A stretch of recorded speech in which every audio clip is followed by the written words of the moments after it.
এভাবেই মই বেয়ে প্রতিদিন নিজের বাড়িতে প্রবেশ করেন আর বের হন এই বৃদ্ধা নারী। শুধু তাই নয়, দীর্ঘ 9 মাস ধরে নিজ গৃহে বন্দী তিনি। বাধ্য হয়ে মই আর গাছ দিয়ে ঘর থেকে বের হচ্ছেন মা ছেলে। কিন্তু কেন? আমি এখন বর্তমানে হার্টে ঢুকি, আমি যদি মারা যাই আমার ছেলে লাশটা লইয়াও বাড়িতে পারতো না গো। একটু আগুন লাগলে যে কেউ আইয়া একটু পানি দেবো সেই নিরাপত্তাও নাই গা। চারপাশে কাঁটাতার, বাঁশ আর কাঠের প্রাচীর, বের হওয়ার মতো নেই 1 ইঞ্চি জায়গাও। বাধ্য হয়ে মই আর গাছ বেয়ে ঘর থেকে বের হচ্ছেন তারা। মই দিয়া উড়ি আর মই দিয়া নামি।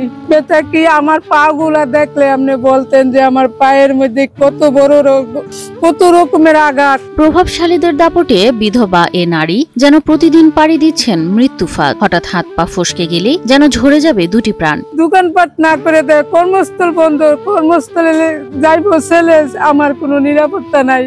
এই জন্য ছেলে আমার নিরাপত্তার জন্য ছেলে কর্মস্থলে যায় না। আর এভাবে ওয়াল থেকে কতবার উঠানামা করা যায়। আমি উত্তর সাইড দিয়ে আরেকজনের ক্ষেতের উপর দিয়ে মই দিয়া উঠি আর মই দিয়ে নামি। 9 মাস বাজার সদাই ঘাট সবকিছু আমার কষ্ট।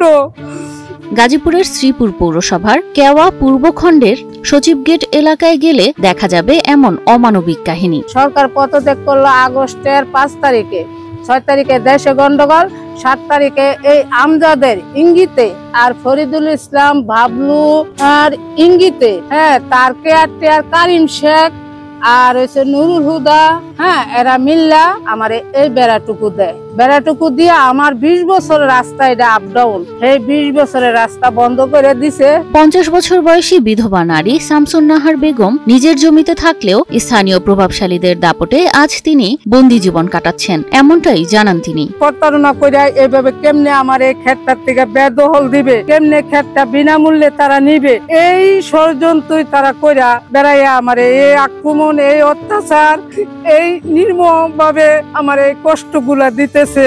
হিরন আরও মিনারেল ওয়াটার মাত্র 50 পয়সায় প্রতি লিটার। প্রতিনিয়ত নির্যাতনের শিকার হচ্ছেন তারা, তাই স্বাভাবিক চলাচলের রাস্তা নিশ্চিত করতে চান সরকারের সহায়তায়। এটা কইয়া আমার এই অত্যাচার গুলা, এই নির্মম ভাবে কষ্টগুলো আমার দিতেছে গো।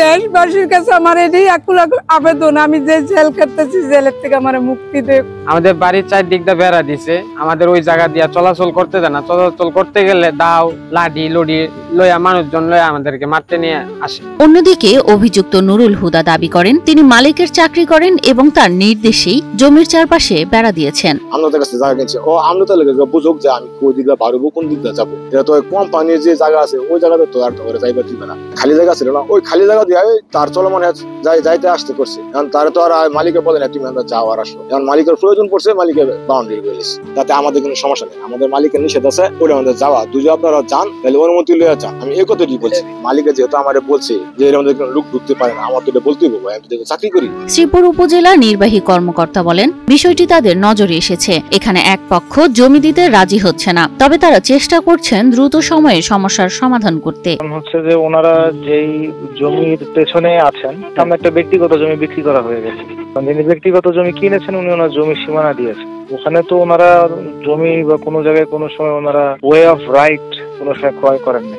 ওনারা সম্পত্তিটা 20-25 বছর আগে কিনেছিলেন, তারপরে যিনি সামনে সম্পত্তির মালিক ছিলেন উনি আরেকজন ব্যক্তির কাছে বিক্রি করছেন, যেটা যেভাবে বিক্রি হয় আর কি। তারপরে তাদেরকে আমরা অনুরোধ করবো যে আসলে মানবিক দৃষ্টিকোণ থেকে হলে তাদেরকে অ্যাটলিস্ট পায়ে হাঁটার রাস্তা যেন অ্যাটলিস্ট দেওয়া হয়।